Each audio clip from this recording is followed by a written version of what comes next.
Franck Payen, bonjour. Bonjour Charles. Comment ça va? Ben, ça va depuis un cet petit peu hiver. longtemps, ouais, cet hiver, oui. Alors, ça y est, il fait beau, on se retrouve au Belvédère. Franck, on va parler aujourd'hui d'un sujet un petit peu important, l'assurance vie. Je voudrais que tu nous redises un peu à la fois à quoi ça sert et toutes les facilités que ça permet, parce que j'ai vu que la législation avait énormément évolué sur ce produit, sur ce véhicule. Alors la législation a beaucoup évolué. Déjà l'assurance vie, pourquoi vous faire de l'assurance vie chez un assureur? Ben, tout simplement parce que l'assurance vie, c'est de l'assurance. Oui. Ça, c'est la première chose. La deuxième chose, c'est à quoi ça sert l'assurance vie? L'assurance vie, c'est déjà de se constituer une épargne dans un but en fait assez lointain, avec un avantage fiscal assez intéressant à partir du moment où l'assurance vie est longue. C'est-à-dire qu'à partir de 8 ans, eh bien, en assurance vie, on va pouvoir bénéficier notamment d'avantages fiscaux extrêmement importants, c'est-à-dire très simplement pour un célibataire de 4 600 € par an d'exonération totale d'impôts sur les revenus. Et pour un couple, c'est le double, c'est à 9 200 €. Ça, c'est la première chose. La deuxième chose également, c'est aussi la valorisation de son épargne. Parce que son épargne aujourd'hui, si on la met sur un livret, elle va vous rapporter 0,75%. Et en plus, le livret est clairement limité au niveau de ses dépôts. Un livret A, c'est 22 250 € pour mémoire. L'assurance vie, vous pouvez mettre tout ce que vous voulez. Vous gagnez au loto, vous pouvez mettre 10 millions, il n'y a aucun problème. Il n'y a pas de limite? Ah, il n'y a pas de limite. D'accord. On vous demandera quand même d'où viennent les fonds quand même.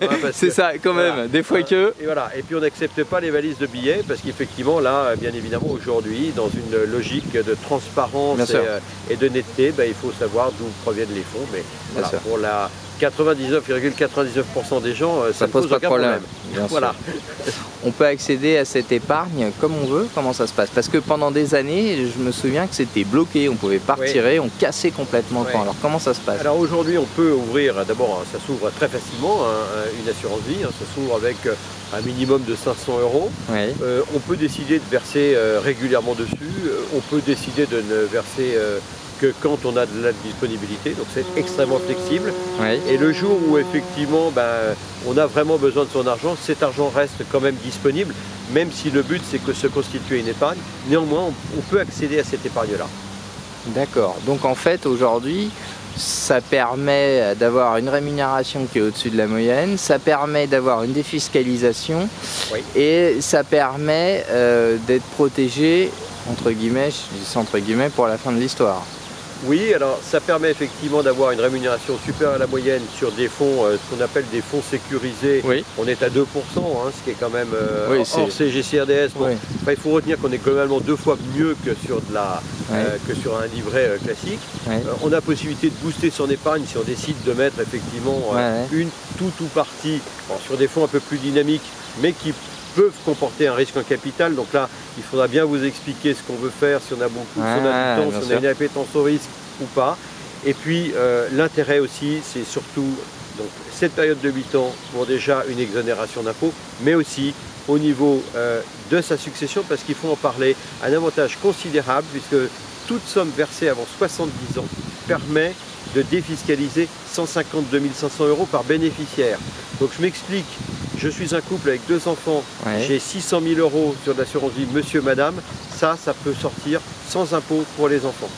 C'est pas mal, c'est beaucoup. Donc là, on peut vous expliquer ça. Donc l'assurance vie, ce qu'il faut retenir, en fait, un principe assez simple, c'est de l'épargne qu'on va valoriser, qui potentiellement peut être disponible, mais qui va pouvoir bénéficier globalement d'un avantage fiscal plutôt à la sortie.